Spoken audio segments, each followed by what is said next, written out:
It's week 10, day 67 of my full-time chronic pain rehabilitation journey. I'm Jason, and today I'm going to wade into the dietary wars and talk about the keto diet and why it is not the right diet when you're fighting for your life. But first, a quick status update. My back has mostly recovered from my yoga experiment on day 64. I'm still sore, but I'm getting over it, thanks to all of the supportive routines that I have.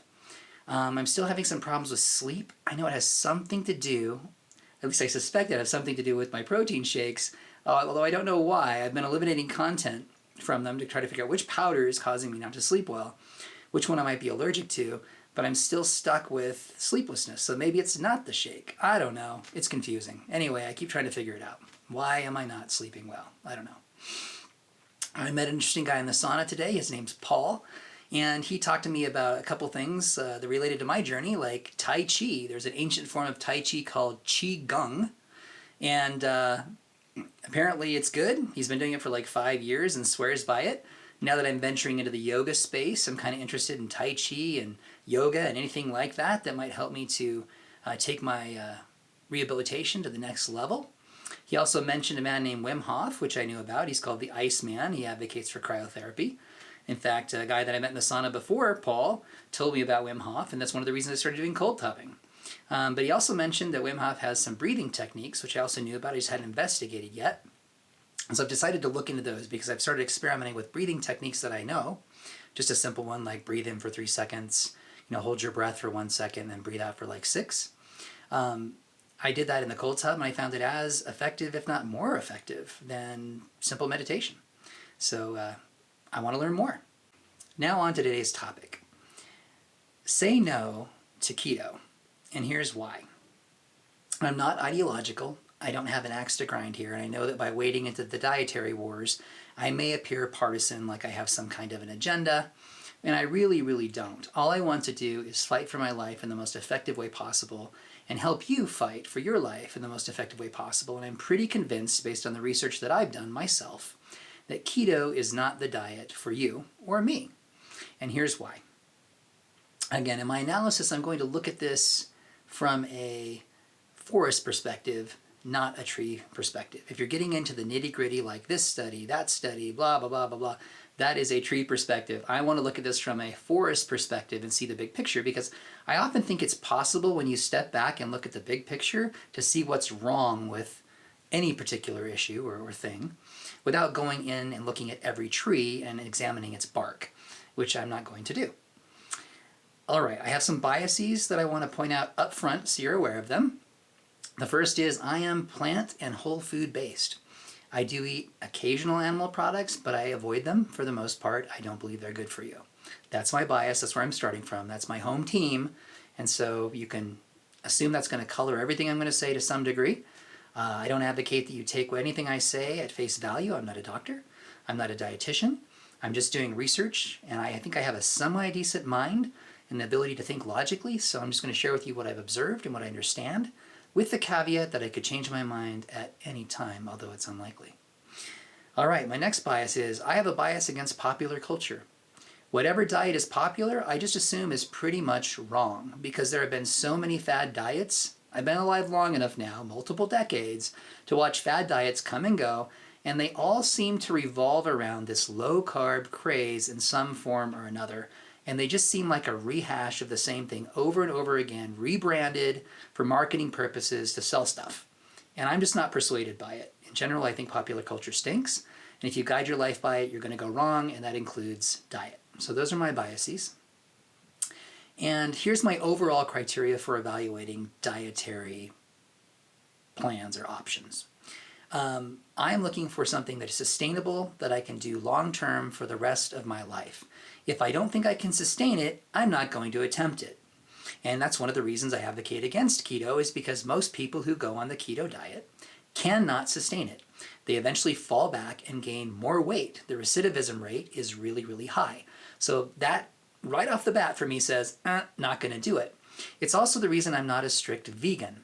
I know, just from a practical sense, that I'm going to have a hot dog on the 4th of July.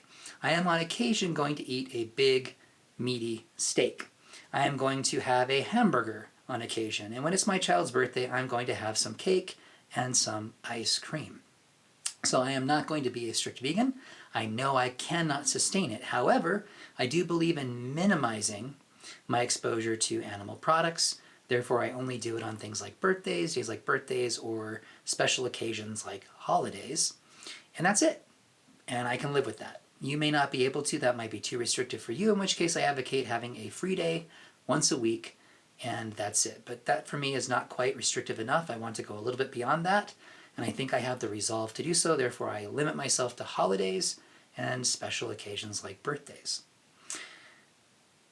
I also believe that any kind of counting, whether it's carbs or calories, is unsustainable. So if you're sitting there every day trying to figure out how many carbs you're ingesting, you are going to burn out. Weight Watchers has been doing carb counting forever, and nobody knows how to do it right. It's really guesswork, and nobody sticks with it. So why even start? So I'm not going to count jack. I think that's a no-starter for me. And then I also have an aversion to any diet that excludes any major macronutrient, right? If you're going to get rid of all protein, you're wrong. If you're going to get rid of all fat, you're wrong. And if you're going to get rid of pretty much all carbs, you are definitionally, in my opinion, wrong. Mother Nature created these macronutrient groups for a reason, and we need all of them for a reason. That's my kind of overall perspective of diets. To understand what keto is, you have to understand there are two pathways in your body for energy. One is based on carbs, the other is based on fat. The carb pathway uses glucose to feed your cells and provide energy. Only when your body can't get those does it switch to a backup system based on fat, or what are called ketone bodies. They're acids that can be used as fuel for all your cells. Again, an alternative form of fuel. So the keto diet essentially switches you from a glucose pathway to a ketone pathway, so from carbs to fat. And to do this, you need to be consuming, to do it for reals, you need to be consuming 90% of your calories from fat. That will induce a full state of ketosis. If you consume less of your calories than that from fat, you may go into a mild form of ketosis, but you won't be in full-blown ketosis. And what's typically bandied about in popular culture as a keto diet is usually a high-fat, high-protein diet, which the keto diet really isn't. And so what they're really touting is a form of diet that's been around since the 1970s called the Atkins diet. And this has been recycled many times over the decades. I've been alive long enough to see this. And it's come back now in the form of the keto diet. Again, ketosis, or the keto diet, which requires 90% fat, is something different than what's being put out there in popular culture. Popular culture wants to feed you lots of protein and lots of fat, which again is just modified Atkins. We know that's not good for you. We've known that for a long time. But here we are again, rehashing the same diet by a different name. That doesn't mean that the keto diet isn't good for anything. It is. It's good for treating certain disease states. So if you already have a disease, it can help you in some scenarios to mitigate the symptoms, basically. It won't cure you, but it can help you to mitigate the symptoms. And here are those scenarios. Keto is good for helping children that have epileptic seizures. For some reason, feeding the brain with ketones through that alternative pathway minimizes seizures for those kids. If you have Alzheimer's, feeding your brain cells through that alternative energy pathway can help to restore cognitive function for a time. It doesn't cure Alzheimer's, doesn't fix it, doesn't prevent it, but if you already have it, it can help turn your brain cells back on for a while. It might be able to help in some cancer scenarios. So if you have cancer, you might be able to slow the growth of cancer cells by feeding your cells through that alternative ketone pathway. If you have type 2 diabetes, you can prevent insulin spikes by not consuming glucose and going into a state of ketosis, and essentially avoid the symptoms of diabetes by using that alternative energy pathway. And in some combat scenarios, this makes sense. If soldiers are going to go into an environment that might be nutrient deprived, or basically an environment where they don't know they're going to get food, it might be a good idea to put them into a state of ketosis so that they're not going into ketosis while they're on the battlefield, right? This transition from carbs to fat, or from glucose to ketones, is kind of brutal. It causes flu-like symptoms. So you don't want soldiers going through that if they don't have a food source. So you put them into ketosis before they go onto the battlefield. Again, these are all extreme scenarios where either you have a disease or you anticipate that you're going to be in an environment where you cannot get access to food readily. Then it makes sense to use the keto diet. But what it doesn't make sense to do is to use the keto diet for general health purposes. It's just not good for that. I was almost persuaded to go on the keto diet because I've been doing a lot of internet research, and one of the channels that I like is called Impact Theory on YouTube, and there's a sub-channel called Health Theory. And every single guest on Health Theory advocates some form of the keto diet, or at least what they call the keto diet. A lot of times they're advocating for Atkins, they just don't know it. And there were so many guests that it seemed so persuasive to me, there must be something to it. All these people wouldn't be saying the keto diet is so great unless it really were. Well, I looked into it, and a lot of those scenarios that I told you about, epileptic seizures, Alzheimer's, cancer, type 2 diabetes, combat situations, are the scenarios that are being touted on the Health Theory channel. Tom Bilyeu had a guest named Dom D'Agostino, and he was the one promoting all these. What's wrong with those examples? They're exception cases. They don't prove the rule. They prove that ketosis or the keto diet has application in certain scenarios, but it says nothing about whether it's good for your general health. And I couldn't find anyone that actually advocated at that level. Furthermore, all the studies they cited were very short-term studies, 6 months to 1 year. If you're looking at long-term health trends, those studies say nothing about the long-term health impact. Also, I noticed that not one of the guests, not one on Health Theory, actually advocated for a plant-based whole food diet. Not one of them. Nobody challenged keto at all. So it means either keto is a slam dunk, it's so obvious that you should just do it, or we're avoiding evidence we don't want to see. And after doing my own research, I realized that's kind of what's happening. Whether it's intentional or not, I don't know. I don't think it is. But it's certainly some kind of confirmation bias on the Health Theory channel's part. I have a couple red flags for keto. One of them is that it talks about the energy pathways. You know, there's the primary and the backup system. It doesn't make sense to me to run the backup system forever, which essentially is what the keto diet is saying do, right? You don't ever want to consume glucose anymore. You want to just run on ketones or fat forever. But a backup system, by definition, is a backup system. It's not meant to be run as the primary system forever. And if you leave it that way, I can only assume, logic dictates to me, something is going to go wrong down the road. This cannot be good for you. Otherwise, your body would favor that energy pathway by default. But it doesn't. There's a reason it doesn't. And if we can't explain why it favors the glucose over the ketones, then we shouldn't be sticking ourselves in ketosis for 10 years or 20 years or 30 years. It just sounds like a really bad idea to me. I mentioned already that another red flag is the short-term studies. These 6-month to 1 year studies mean nothing to me. I don't care what you can demonstrate short-term because I'm looking at the long-term. Again, another red flag is it alleviates symptoms of diseases if you already have them, but it has no preventative power whatsoever for any of these diseases. That's never been demonstrated by any of the guests or any of the studies that they cite. And the other red flag for me is it doesn't help or prevent, it doesn't prevent or reverse any disease that you might have, whereas a plant-based whole food diet has been demonstrated to reverse heart disease and type 2 diabetes. Now on to the real gotchas. These are the things that the keto advocates will not tell you about. They just do not mention them as if they don't matter. At least the pharmaceutical companies, when they put on a commercial for a new drug, have the guy at the end read the laundry list of side effects and nasty symptoms you're going to get, potentially, if you take their drug. The keto advocates don't do this, and this to me is a form of dishonesty. And there is a long laundry list of things, just like a pharmaceutical drug, that will happen to you if you stay on the keto diet for too long. And actually, sometimes these are short-term effects. 2 of them that turn me off to keto immediately are constipation. I need my bowels working because, for me, constipation is a pain trigger. No good. The other one was bad breath. Well, I want my wife to kiss me.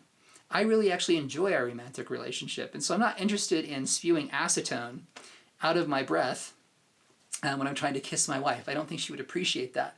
So those 2 right there are enough. And those are the more mild symptoms. But rather than go down the laundry list, I'll put some links to people who have actually gone over the laundry list of symptoms and problems. You have a 30% increased mortality rate for all causes on a low-carb diet. This has been established many times, several studies. 30% higher all-death mortality if you're on a low-carb diet. And I've had people actually say on these shows, there's no evidence that low-carb diets are bad for you. Well, 30% increase in all-cause mortality, meaning you're going to die, you're 30% more likely to die of all causes if you're on a low-carb diet than not, to me says, yeah, that's not true. It's just blatantly false. It's a lie or it's just misinformation. I don't know which, but it's just not true. All right. Now on to what I think is the real problem with the keto diet. I alluded to this earlier. People don't understand what keto is. So they're actually living modified Atkins. And in a practical sense, what that looks like is it's the SAD diet, the standard American diet without the bun. So you go through the drive-thru at McDonald's, you get a Big Mac, right? Then you get out, you pull into your slot, your parking spot, you open up your package and you take off the bun and you get rid of the condiments and you eat the cheese and the meat. Again, this is not a healthy thing to do because it's just the standard American diet minus the bun. That is what people typically consider to be practical keto. I've seen this with family members. We go to family functions, they're like, we're eating keto. So they went through the Carl's Jr. drive-thru and they basically just eat meat and cheese. This is not good for you. It wasn't good for you with the bun. It's not good for you without the bun. So practical keto is just obviously unhealthy. The way that most people practice it is just not going to work. So why bother in the first place?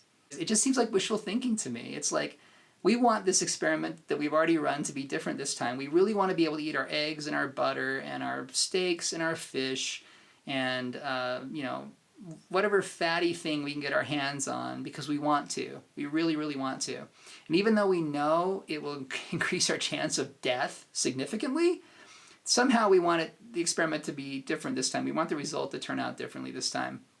And I'm sad to say it's not going to turn out differently this time. So don't run the experiment, and especially don't run the experiment on your own body. It makes no sense. Don't do it. All right, now on to why I do what I actually advocate for, which is a plant-based whole foods diet. This is the only diet known to prevent and cure diseases that you might already have. So for example, it will prevent coronary artery disease. If you have coronary artery disease and you start to eat on this diet, you will reverse the effects. You will start to heal your arteries and reverse the damage you've done to your body. If you have type 2 diabetes, this is counterintuitive to a lot of people. If you start to eat on this diet, you actually reverse type 2 diabetes and you become less insulin resistant, and so you can absorb carbs again into your cells like normal. You actually can heal yourself on this diet. It's amazing. It's actually quite amazing. And we know we've already looked at the most healthy population, the longest living healthy population on Earth, which was the Okinawans. And we know how they ate. And they got 85% of their calories, not from fat, not from protein, but from complex plant-based carbohydrates. And so we don't need to figure out what this alternative great diet, next diet's going to be. We already have the best diet. We have the data for the best diet. We know the people that were the healthiest and lived the longest on this planet that we have record of. We know how they ate. All we have to do is emulate it. There's nothing to test. All we have to do is do it. All right. And just from a common sense perspective, the nutrient density of plants is far and away so much greater than animal products. It's not even funny. I mean, the amount of nutrients you get in any plant-based food is essentially orders of magnitude greater than what you're going to get in its animal equivalent. That's not to say you can't have some animal products. I understand that. Again, I'm practical. I'm not an ideologue. But you cannot make animal products the basis of your diet. These nutrients are called phytonutrients, and they're just plentiful in plants. You have to base your diet in plants. And plants give you fiber. So remember the constipation problem with the keto diet or with the modified Atkins diet? Well, That's why you're not getting the fiber you need to push things through. So you're not going to be regular. Again, if you have chronic pain and back problems, that's not a good thing. That on its own should rule out any keto or modified Atkins diet for you. All right. This sounded probably a little more partisan than I wanted it to, but there is some common ground between keto advocates and plant-based advocates. And I think I need to point that out so it doesn't appear too biased. Might be too late. Processed foods stink. And both camps acknowledge this. Processed foods are not good for you. You cannot base your diet on them. You must go back to whole foods, less processed foods, as the basis of your diet. Both camps agree that processed refined sugar is bad for you. When I'm talking about carbs, I am not talking about donuts. I am not talking about Twinkies. I'm not talking about anything like that. I'm talking about whole grains, whole potatoes, potentially whole wheat pasta, whole rice, meaning brown rice, things of that nature, or quinoa or couscous or things of that, anything like that. The last thing we acknowledge is that non-starchy vegetables are good for you. The keto people will object to starchy vegetables, which I understand, like squash, but they do agree that non-starchy vegetables are good for you, and so do plant-based people. So here's the common ground, things that you could at least build your diet on if you don't fully agree with me. At least find the common ground and do those things. Fighting for your life means learning to distinguish between truth and fad. You're not fighting for your life if you're eating to end it. If you found my video helpful, please pass it along and subscribe. And until next time, keep fighting.